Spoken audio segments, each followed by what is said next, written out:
Assalamualaikum warahmatullahi wabarakatuh. Selamat datang di mata kuliah Algoritma Pemrograman 1 bersama saya Pak Daniel Swanjaya.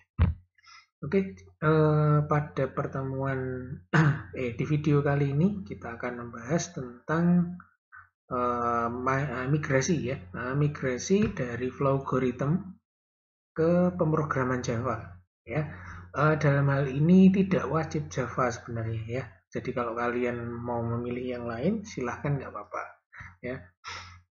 Alasan memilih Java ini adalah salah satunya karena ke depan kita akan mempelajari juga tentang OOP. Ya.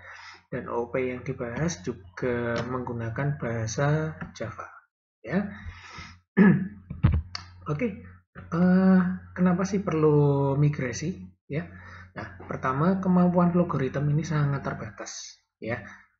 Karena Flowgorithm ini dikhususkan untuk belajar dasar pemrograman, jadi bukan untuk expert, bukan ya. Jadi untuk mempelajari dasar pemrograman ya, meliputi dua hal ya, aturan baku pemrograman dan logika pemrograman ya. Aturan bakunya misalnya sebelum menggunakan variabel kita harus mendeklarasikannya dulu. Kemudian sebelum mencetak ataupun digunakan suatu variabel harus kita inisiasi terlebih dahulu. Ya. Kemudian yang kedua logika pemrograman. Nah, logika pemrograman ini terkait dengan bagaimana struktur kontrol yang ada sekuensial, kemudian ada pemilihan, kemudian ada yang namanya perulangan. Ya, bagaimana logikanya. Nah, di situ kita harus mempelajarinya juga. Ya. Oke, kemudian Flowgorithm bukan tools untuk membuat program atau aplikasi, ya. Jadi yang kalian buat selama ini belum bisa disebut dengan program, ya. Masih sebagai semi program, ya. Oke, kemudian di Flowgorithm di pertemuan awal dulu, di video yang awal ya, kita sudah mengetahui bahwa Flowgorithm mengklaim bahwa once you understand programming logic, it is easy for you to learn one of the major language. Ya, nah dengan mempelajari programming logicnya, ya kita akan dengan mudah mempelajari ya salah satu dari sekian banyak bahasa pemrograman. Ya, kenapa banyak bahasa pemrograman sudah kalian pelajari, sudah kalian jawab di tugas sebelumnya ya. Kemudian untuk ini, Flowgorithm can interactively convert your flowchart to over 18 language ya. Untuk saat ini karena saya bahannya masih yang lama dulu ya, masih 18 dan sekarang sudah menjadi 25 ya. Untuk Flowgorithm yang saat ini saya gunakan ya. Oke. Nah, untuk proses migrasi di bagian Flowgorithm kalian nanti bisa menggunakan yang namanya source code viewer ya. Nah, tampilan headernya source code viewer adalah seperti ini. Maaf, untuk mengakses ini source code viewer ya, kalian bisa klik icon ini ya, atau di menu bar ya. Nanti kalian klik tools, kemudian pilih yang namanya source code viewer ya. Dan tampilan ini source code viewer kalau default kosongan ya, karena belum ada isinya. Nah, silahkan kalian load ya, kalian buka file contoh video 04 ya, di video dia tentang diagram Flowgorithm ya. Di sini yang membahas tentang algoritma ini luas persegi panjang ya. Oke, setelah kalian load, nah kalian buka ini source code viewernya ya. Secara default kalian akan diberikan auto pseudocode atau IPO pseudocode ya. Nah, di sini kemudian kalau merubah bagaimana untuk Java-nya ya. Oke. Nah, di bagian panahnya tinggal kalian klik, kemudian kalian pilih Java ya. Nah, tapi dalam hal ini ingat, kalau kalian pengen belajar yang lainnya, monggo silahkan ya, tidak saya larang ya. Jadi kalian mau belajar C, C#, PHP, ataupun Pascal, ataupun Python juga boleh ya. Semuanya didukung oleh ini Flowgorithm ya.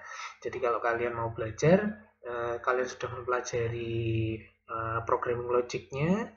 Nah, sekarang kalau mau beralih ke bahasa pemrogramannya, tinggal kalian pilih salah satunya ya. Kalian mau belajar yang mana? Oke. Nah, di mata kuliah ini kita akan membahas tentang Java ya. Maka dulu kita pilih Java. Nah, tampilannya adalah seperti ini ya.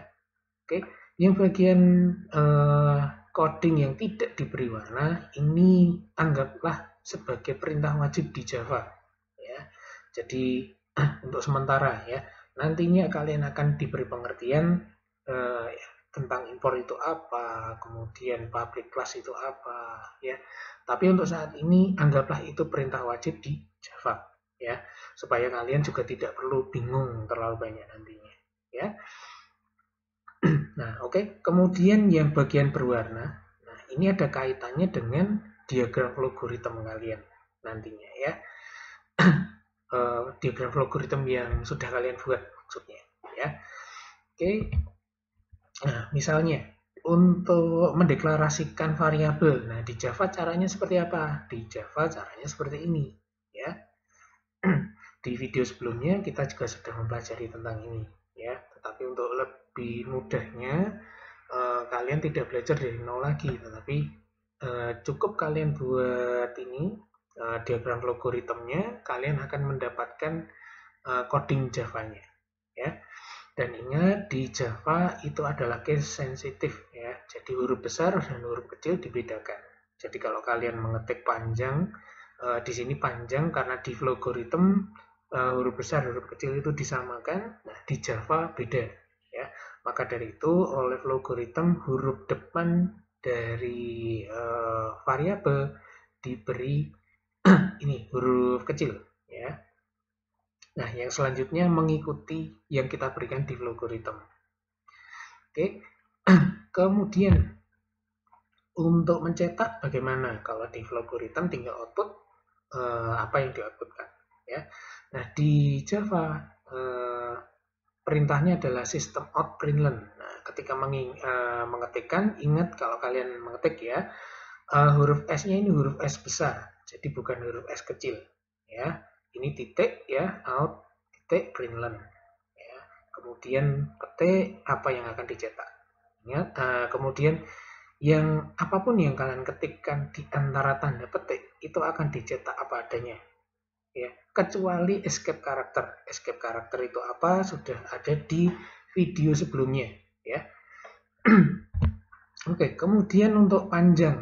Nah, untuk panjang bagaimana? Panjang caranya seperti ini ya. Input titik next in. Nah, input ini apa? Ada kaitannya dengan di atas public static void main tadi ada private static scanner ya. Scanner input sama dengan new scanner input, new scanner dalam kurung system.in ya. Ada kaitannya dengan itu ya. Akan lebih jelasnya kita akan bahas di video berikutnya tentang input-input ya. Kemudian untuk menyambung ya, kalau di logaritm kita gunakan tanda dan ya, tetapi di Java untuk menghubungkan ya, menghubungkan untuk kebutuhan cetak ya, kebutuhan cetak kita pakai tanda plus, bukan tanda dan lagi ya. Oke. Kemudian untuk berikutnya, karena kita sudah melangkah ke Java berikutnya ya, untuk materi selanjutnya ya, pastikan Anda telah menginstal software berikut pada perangkat komputer Anda. Pertama yang harus diinstal adalah JDK-nya ya. Pastikan kalian sudah menginstal JDK versi terbaru ya. Kalau kalian pakai Windows tinggal download, kemudian kalau Linux juga sama tinggal download ya. Atau kalau kalian menggunakan download manager di Linux, kalian bisa menggunakan Oracle JDK ataupun OpenJDK ya. Kemudian berikutnya Visual Studio Code ya, versi terbaru. Nah, ini sebenarnya tidak wajib kalau kalian sudah terbiasa menggunakan NetBeans ataupun ini IntelliJ ataupun ini namanya Eclipse ya. Itu boleh, silahkan, nggak apa-apa ya, tidak dilarang ya. Java Coding Pack ini pasangan dari Visual Studio Code. Jadi kalau kalian menggunakan yang lainnya, monggo silahkan disesuaikan ya. Termasuk bagaimana settingnya, kalian bisa mempelajari by googling ya. Oke. Proses instalasi Java Coding memerlukan koneksi internet. Jadi ketika kalian menginstal, ya setelah mendownload, kemudian mau menginstal. Nah, proses instalasinya perlu koneksi internet.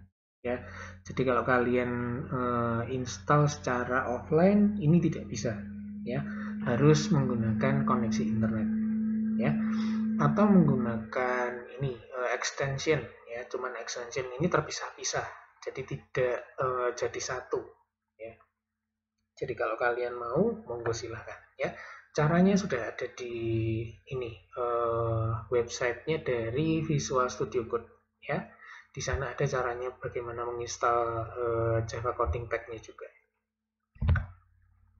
Oke, untuk JDK yang saya gunakan ya, saya masih menginstal versi yang sebelum update yang terbaru ya, pakai versi yang 16.0.2 ya.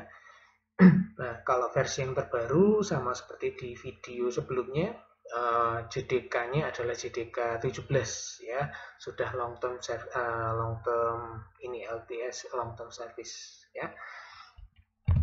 Kemudian, oh iya, sebentar. Untuk mengecek ini kalian silahkan buka yang namanya ini command prompt ya, atau yang dinamai terminal. Ya, tinggal ketikkan saja Java min version ya. Oke, kemudian Visual Studio Code yang saya gunakan versi 1.58.2 ya. Nah, tampilan Visual Studio Code seperti ini ya. Oke. Kemudian untuk migrasi ya Flowgorithms ke VS Code ada dua cara ya. Cara yang pertama save open ya. Untuk save open di sini kita ini tinggal klik saja di jendela source code viewer. Di sini sudah ada save ya. Tinggal diklik aja save, kemudian beri nama. Nah, namanya sesuaikan dengan tujuan pembuatan kalian. Nah, misalnya untuk luas persegi panjang ataupun persegi panjang, luas persegi atau persegi. Nah, atau lingkaran, persegi, volume kubus atau bagaimana ya. Dan ingat untuk penamaan seperti di video sebelumnya ya, untuk identifier tidak boleh ada spasinya, diawali dengan huruf ya. Kemudian untuk nama file ya, nama file ini nanti digunakan sebagai nama kelas ya. Dan di video yang sebelumnya ya, untuk penamaan nama kelas kita menggunakan proper case ya. Jadi huruf depan setiap kata itu adalah huruf besar ya. Kenapa demikian? Kalau kalian sudah menggunakan ini Java lanjut ya, kalian akan membutuhkan peraturan ini ya. Untuk sementara mungkin kalian menganggap nggak perlu. Nah, oke, tapi coba biasakan untuk nama kelas menggunakan proper case ya. Setiap huruf depan kata, setiap huruf pertama dari setiap kata ya diberi huruf besar, selanjutnya huruf kecil ya. Kalau disingkatan bagaimana Pak? Tetap huruf besar semuanya ya. Ataupun dibuat besar kecil juga boleh, nggak apa-apa ya. Oke, kemudian yang kedua adalah cara copy paste. Nah, copy paste nanti tinggal kalian klik yang bagian ini ya, simbol copy paste ya, simbol copy, maaf ya. Oke, untuk caranya save open ya, setelah diklik save tadi sudah di save nama filenya apa. Nah, pada aplikasi VS Code ya, tinggal pilih menu file open file atau open folder juga silahkan, nggak apa-apa ya. Kalau open folder nanti di sebelah kiri akan muncul tampilan nama-nama folder yang ada di nama file yang ada di folder tersebut ya. Oke, misalnya menggunakan open file atau Ctrl O ya. Ini bukan 0 tapi ini O ya. Kemudian cari dan pilih file yang tersimpan ya, yang sudah disimpan tadi namanya apa. Nah, karena tadi diberi nama persegi panjang, maka tinggal kita cari yang namanya persegi panjang ya. Oke, setelah kita buka tampilannya seperti ini ya. Ada impor, nah ini ada tanda, ini abaikan saja ya, karena defaultnya Java itu harus bermain dengan package. Nah, package itu apa? Kita akan sedikit membahas di video berikutnya ya. Oke, kemudian di sini ada nama kelas ya. Di sini yang disebut nama kelas adalah ini ya, Java application ya. Kemudian ini tadi yang kaitannya untuk input ya, private, static, scanner, input, new, scanner, dan kurung system.in ya. Oke. Kemudian di sini ada run dan debug. Nah, ini bukan coding ya, tapi ini fasilitas yang disediakan oleh VS Code ya. Di VS Code kalau kalian sudah sukses menginstal ini namanya Java Coding Pack, maka akan muncul bagian ini. Tapi kalau bagian ini belum muncul, maka kalian harus memastikan segala sesuatunya, proses instalasi dari ini Java Coding Pack-nya benar ya. Kemudian di sini ada komentarnya ya. Oke. Berikutnya nama file ini ya, di depan tadi sudah ada keterangan ya, nama file itu sama dengan nama kelas, maka kita perlu mengubah dulu ya. Nama di sini default dari Flowgorithm adalah memberi nama setiap kelas itu adalah Java application ya. Nah, di sini tinggal kita ubah menjadi persegi panjang sesuai dengan nama filenya ya, persegi panjang ya, kita sesuaikan ya, sehingga menjadi seperti ini ya, nama kelasnya adalah persegi panjang. Kemudian bagian komentar bisa kalian enter ya, kemudian di bagian depannya ditambahkan double slash juga ya. Nah, Pak, saya nggak mau memberi double slash ya. Oke, nah ini nama kelasnya, kemudian ini komentarnya. Nah, kalau nggak mau menggunakan tanda ini slash berkali-kali, ya, kalian bisa menggunakan tanda slash kemudian asterisk. Asterisk ini bintang, ya. Kemudian diakhiri dengan bintang, kemudian slash, ya. Di sini di dalamnya bisa kalian atur sedemikian rupa, ya, tanpa memberi tanda di depannya lagi. Ya. Oke, kemudian untuk copy paste bagaimana ya? Setelah tombol copy paste yang ada di source code viewer kalian klik ya, pada aplikasi VS Code kalian bisa memilih menu file new file ya, new file atau Ctrl N ya. Kemudian setelah itu muncul tampilan kita disuruh memilih bahasa yang kita gunakan ya. Di bagian biru biasanya defaultnya berwarna biru ya, ada kata-kata select a language ya, pilih Java ya, kalian klik, kemudian di situ akan muncul kotak dialog, kemudian tinggal diisikan Java ya, kemudian tekan enter. Nah, kemudian setelah terbuka ya, tinggal kalian paste ya, pakai edit, menu edit, kemudian pilih paste ya, atau pakai Ctrl V ya, silahkan. Kemudian proses yang sama dengan save open tadi ya, ubah nama kelasnya menjadi persegi panjang, kemudian ubah bagian komentar seperti langkah save open ya, gunakan saja yang slash dan bintang, ya, slash asterisk. Kemudian buka menu file, kemudian save, ya, atau Ctrl S. Kemudian beri nama persegi panjang. Ingat, nama file itu sama dengan nama kelas, ya. Jadi jangan sampai ini berbeda, ya. Kemudian lokasi penyimpanan silahkan sesuaikan dengan kebutuhan. Jangan sampai lupa. Jadi biasanya saking cepat-cepatnya cuman Ctrl S kemudian di enter. Nah, tapi lupa ini tempatnya tadi di mana. Ya, kalau terjadi demikian, pilih aja menu file save as. Ya, di situ akan muncul preferensi terakhir yang kita gunakan. Ya, kemudian apakah dua-duanya tidak, kedua cara itu digunakan? Tidak. Ya, salah satu aja. Jadi mau save open atau copy paste, pilih salah satunya. Yang menurut kalian mudah yang mana? Silahkan. Ya. Kalau hasilnya copy paste, nanti hasilnya seperti ini. Jadi sama persis dengan yang dengan cara save dan open. Ya. Oke, berikutnya proses eksekusi dan running. Ya. Ini kaitannya.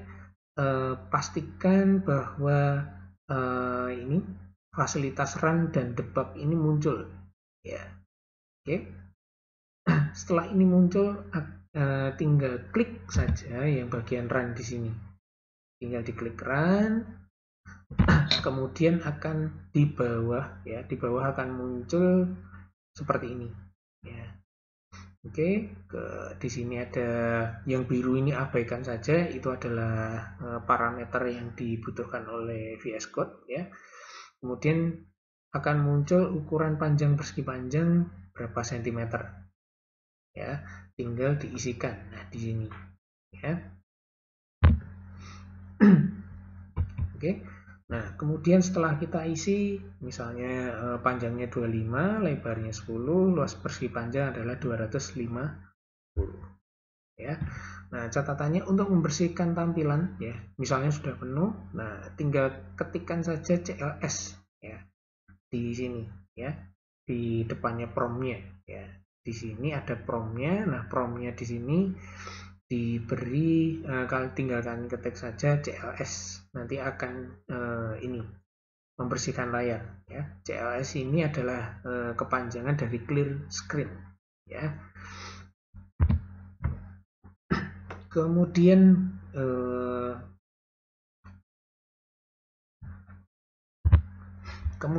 nah tadi untuk tampilannya, ya, ukuran panjang persegi panjang cm.2, kemudian kursornya ada di bawahnya, ya, seperti yang ini tadi. Nah, ya. Nah, di sini isiannya di bawah. Nah, jadi modelnya seperti ini, ya. Nah, ini adalah efek dari ln di sini, ya. Jadi ln di sini, jadi setelah dicetak dia akan pindah baris atau istilahnya new line, ya, kalau di ini apa, logarithm, ya. Jadi untuk menghilangkan supaya tampilannya menjadi ukuran panjang persegi panjang kemudian kursornya di sebelahnya, ln ini silahkan dihilangkan, ya. Dan nanti tampilannya akan menjadi di kursornya ada di sebelahnya, ya. Jadi kalian inputnya ada di sebelah dari sini. Jadi kalau di tampilan ini tadi, maka kursornya akan di sebelah sini, ya. Jadi kalau diisi nanti ukuran panjang cm di sebelahnya ini 25, ukuran lebar panjang cm titik 2 10 di sini, ya. Jadi kalau pakai ln kita butuh 5 line, ya, 5 baris. Tetapi kalau ln-nya dibuang, maka hanya 3 baris, 1, 2, dan 3. Ya. Monggo, silahkan dicoba supaya mengetahui perbedaan print dengan print ln. Oke. Kemudian yang harus diingat, ya, selama kalian bermain Java, ya, nama file sama dengan nama kelas, jangan sampai berbeda, ya. Kecuali, ya, di Java mengizinkan satu file boleh berisi lebih dari satu definisi kelas. Jadi misalnya di dalam satu kelas mahasiswa misalnya. Kelas mahasiswa di sana ada public kelas mahasiswa, kemudian kelas ini dosen, kelas prodi dan lainnya. Ya, boleh, nggak apa-apa. Ya, tetapi catatannya di dalam satu file hanya boleh ada satu kelas yang diawali dengan akses publik, ya, publik, ya. Karena apa? Yang diberi akses publik ini adalah nama filenya. Ya, jadi nama kelas sama dengan nama file. Catatannya kelas yang diberi akses publik. Ya, jadi di dalam satu file hanya ada satu publik. Ya, misalnya publik kelas mahasiswa, maka di bawahnya nggak boleh ada publik kelas dosen misalnya, itu nggak boleh. Ya. Kemudian hanya file yang memiliki fungsi main dalam definisi public class, ya. Jadi kalau kalian buat beberapa satu file berisi beberapa ini definisi kelas, maka catatannya yang punya akses publik, ya, di situ harus punya ini fungsi main, ya, public static void main, ya. Karena apa? Karena ketika kalian menjalankan, ya, yang bisa dijalankan itu hanya fungsi main, ya. Jadi kalau tidak ada fungsi mainnya, maka tidak bisa dijalankan. Ya. Oke. Untuk percobaan bisa kalian coba fungsi main yang di file yang sebelumnya persegi panjang. Di situ ada public static void main, ya. Public static void-nya di belakangnya beri tanda angka 1. Nah, diberi angka 1. Kemudian coba jalankan. Apakah bisa jalan? Ya. Oke. Di sana nanti errornya apa akan dijelaskan, ya. Jadi keterangannya di sana adalah tidak ada fungsi mainnya, ya. Jadi fungsi main itu tetap tulisannya adalah main juga, ya, tidak boleh diganti M besar juga. Oke. Kemudian di Java adalah case sensitive, ya. Uppercase dan lowercase dibedakan, huruf besar dan huruf kecil itu dibedakan, ya. Jadi jangan sampai lupa. Kemudian beda tanda kurung biasa, kotak, dan kurawal. Ya, ini jangan sampai keliru, ya. Kalau kurung biasa ini pasti kaitannya dengan metode, ya, dan satunya lagi hierarki pengerjaan operator. Ya, misalnya 1 ditambah 2 dikali 3. Nah, mana yang dikerjakan dahulu? Ternyata 1 ditambah 2 dikerjakan dulu, maka diberi kurung, ya. Kemudian yang kedua, kurung kotak. Ya, kurung kotak ini gunanya biasanya untuk deklarasi dan akses elemen array. Pasti ada kaitannya dengan array, kurung kotak. Ya. Kemudian kurung kurawal. Kurung kurawal ini pasti kaitannya dengan inisiasi array, ya, seperti yang ada di video sebelumnya. Kemudian block statement. Ya. Kemudian tanda kurung selalu sepasang, ada awal, ada akhir, tidak boleh hilang salah satunya. Ya, ada awal, nggak ada akhirnya salah. Ya, ada akhirnya, nggak ada awalnya juga salah. Ya, kemudian bagian komentar adalah pelengkap, tidak wajib ada. Ya, jadi jangan berpikiran bahwa wajib, enggak, kecuali di soal diminta, diberi komentar atau diberi penjelasan dengan menggunakan komentar. Ya, kalau tidak ada keterangan tersebut, maka komentar tidak wajib ada. Ya. Yang biasanya kalau kalian menggunakan komentar, gunakan untuk dokumentasi internal. Ya, jadi di dalam file itu, oh ini perintah untuk apa, ini untuk perintah apa, supaya ketika kalian lupa buka file itu kalian ingat apa yang kalian ketikkan dahulu. Ya. Oke, kemudian penggunaan block statement kurung kurawal tidak wajib digunakan pada percabangan atau perulangan yang statementnya hanya satu. Ya, jadi kalau perintahnya hanya satu, block statement itu boleh dihilangkan, jadi tanpa kurung kurawal. Nah, misalnya di sini, if bill lebih dari 5. Ya. Oh iya, penggunaan kurung biasa ada di if-nya juga, if dan perulangan juga. Ya. Kemudian kurung kurawal sistem outprint tampil tutup kurung. Nah, kurungnya ini karena perintahnya satu, ini boleh dihilangkan. Ya, jadi seperti ini saja boleh. Ya, Tetapi kalau kalian lebih nyaman menggunakan kurung kurawal, silahkan, nggak apa-apa, tidak salah juga ya. Nah, untuk pengetikannya, nah, di sini 2 baris, boleh nggak jadi 1 baris? Boleh juga ya. Jadi modelnya seperti ini boleh ya. Tinggal ini diberi spasi, kemudian sistem out println tampil ya. Berlaku untuk perintah lainnya juga ya. Asalkan perintahnya hanya satu. Ingat, yang diakhiri titik koma itu adalah perintah ya, atau statement atau instruksi ya. Oke, kemudian proses yang dilakukan saat run pada VS Code, nah itu apa saja sih? Nah, pertama yang dilakukan adalah compile file ya. Jadi dikompilasi. Nah, compile ini apa? Sudah ada di video-video sebelumnya ya. Jadi ketika diklik run, maka file yang kalian buat yang .java itu akan dikompil. Nah, kalau proses compile-nya sudah selesai, maka akan menghasilkan file bytecode. Nah, file bytecode ini sudah ada keterangannya di ini video sebelumnya ya. Ekstensinya adalah .class ya. Kemudian running file bytecode. Jadi yang di running itu bukan Java-nya, tetapi bytecode-nya ya. Nah, bytecode ini di VS Code itu tidak disimpan di folder yang sama dengan file Java-nya. Ada di file temporary. Ya, kalau kalian sudah biasa bermain dengan Windows Explorer, kalian sudah tahu tempatnya temporary di mana. Ya, oke. Nah, karena apa? .class ini yang bisa kalian gini, kalau kalian masih ingat di video sebelumnya ya, Java itu platform independen. Nah, platform independen itu maksudnya apa? Nah, .class ini bisa kalian jalankan dimanapun. Ya, selama di dalam kelas tersebut ada void main-nya ya. Jadi misalnya kalian membuatnya di Windows, kemudian kalian running di Linux ataupun di Mac OS. Nah, ini akan bisa langsung dijalankan. Jadi tanpa edit di dalamnya, tanpa compile lagi, bisa dijalankan. Ya. Nah, cara menjalankannya bagaimana? Kalian bisa googling ya, karena itu terkait dengan platform independen dan setting dari masing-masing platform ya.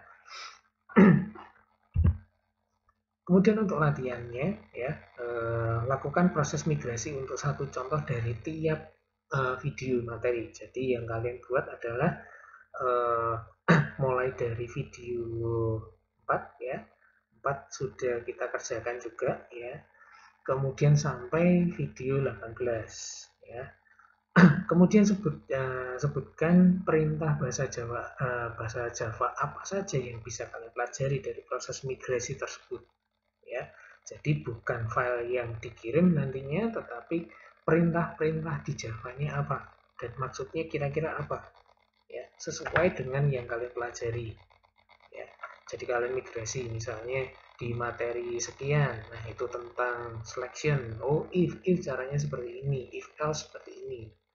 Kemudian percabangan seperti percabangan yang ini nested if seperti apa ya, percabangan di dalam percabangan atau perulangan. Nah, perulangan ini ada while, ada for, kemudian ada dual. Caranya seperti apa ya, bisa kalian pelajari dengan cara memigrasi file-file yang sudah kalian kerjakan ya, dari setiap contoh ya, bukan latihannya tapi dari setiap contohnya ya. Satu aja cukup untuk kalian mengetahui, tapi kalau kalian merasa perlu untuk yang semua kalian coba, silahkan, nggak apa-apa ya.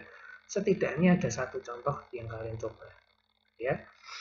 Semuanya untuk pengetahuan kalian sendiri ya. Jadi ke depan kalian sudah tidak bisa bergantung sepenuhnya pada logarithm ya. Kalian harus mulai mencoba menuliskan coding Java dengan langsung ya, secara langsung ya. Tidak harus migrasi tidak ya. Tetapi berikutnya nanti kalian harus mencobanya sendiri ya, dengan mengetikkan dari nol, dalam arti membuat file Java dari nol, ya, bukan belajar Java dari nol, bukan, karena belajarnya sudah dengan kalian mempelajari programming logic, kalian sudah mempelajari Java-nya sendiri juga, ya. Oke, terima kasih sudah memperhatikan video ini dari awal hingga akhir, ya. Untuk berikutnya kita akan membahas tentang input keyboard, ya. Karena di Java ada 3 cara, ya, untuk input keyboard, ya. Oke, terima kasih. Sekian video ini. Wassalamualaikum warahmatullahi wabarakatuh.